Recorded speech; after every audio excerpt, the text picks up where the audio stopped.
Habari, kwa majina naitwa Peter Cosmas, mwanafunzi wa kidato cha 4 katika shule ya sekondari The Voice.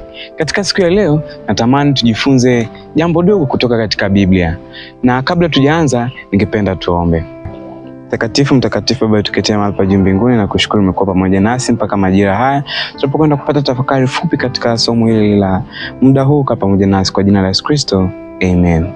Somo la leo linasema upendo. Upendo wa namna gani?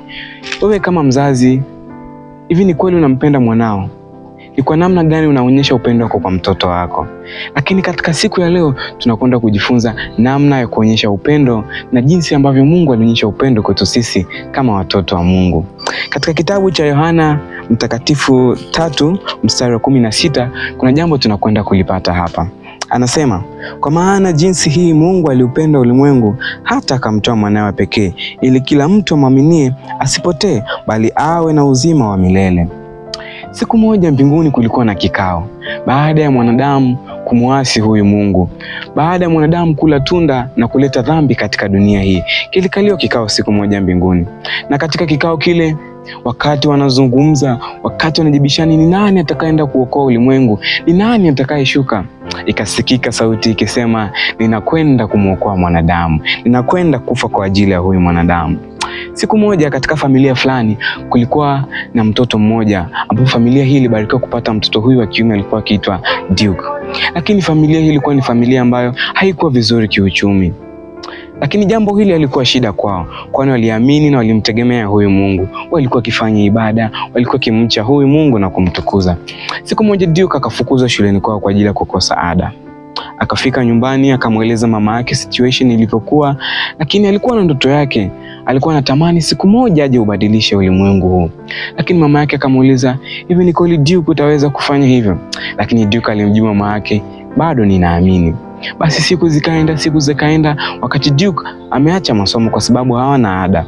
Siku moja Duke akaumwa sana. Basi jirani yao na kina Duke akaamua kuwasaidia kumpeleka Duke hospitalini. Walipofika hospitalini, Duke akaambiwa ana tatizo katika figo.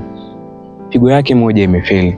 Basi walihuzunika, lakini Duke aliwapa wazazi wake matumaini ya kwamba tunayemtegemea atatupigania. Basi siku zikaenda, Duke ile figo yake ikatolewa. Lakini wakati akiwa nyumbani, muda si mrefu Duke pia akaumwa tena mara ya pili. Wazazi wake waliumia sana baada ya kupata matokeo ya kwamba Duke ameumia, figo yake ya pili pia imefeli. Hivyo basi walizidi kumtukuza Mungu, walizidi kumuomba Mungu awasaidie siku moja Duke apone. Wakati Duke akiwa nyumbani pamoja na wazazi wake, Duke akaamua siku moja kumuita mama yake, baba yake pamoja na daktari, kwani alijua siku zake za kuishi si nyingi. Akamwambia daktari, akamgeukia pia na mama yake, akamwambia mama, ninatamani siku moja, unajua kabisa nilitamani siku moja niubadilishe ulimwengu, lakini sitaweza kwa sababu maisha yangu yanakwenda kuisha. Ila akamwambia daktari, itakapofika siku ya mimi kufa, utachukua kila kitu ambacho kinafaa kutoka katika mwili wangu na kumpatia mhitaji ambaye alikosa kitu kama mimi, lakini kupitia mimi mtu huyu aweze kupata maisha. Mama yake Duke aliumia, lakini hata daktari alishangazwa na upendo wa kijana huyu. Na ndivyo hivyo Mungu alipoamua kumtoa mwanawe pekee, ili kila mtu amwaminie asipotee bali awe na uzima wa milele. Lakini pia tunapata ujumbe mwingine katika kitabu cha Luka 13 mstari wa 24. Nayo inasema, jitahidi kuingia katika mlango ule ulio mwembamba, kwa maana nawaambia kwamba wengi watataka kuingia wasiweze. Wakati wenye nyumba watakaposimama na kuufunga mlango, nanyi mkaanza kusimama nje na kubisha mlango mkisema, Bwana tufungulie, yeye atajibu na kuambia, siwajui mtokako. Ndipo mtakapoanza kusema, tulikula na kunywa nawe, ulifundisha katika njia zetu.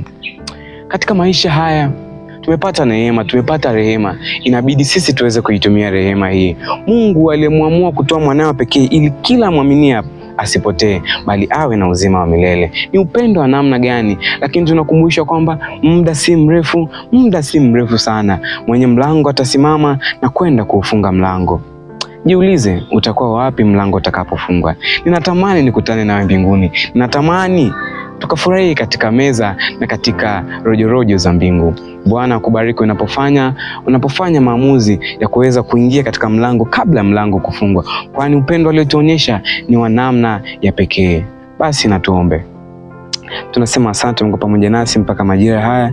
Kijana wako amejifunza somo, kuna jambo amelipata, kamsaidie jambo hilo alilopata likaweze kuwa ni badiliko chanya katika maisha yake. Kampiganie, kamsaidie Roho Mtakatifu akae katikati yake, ni katika jina la Yesu Kristo. Amen.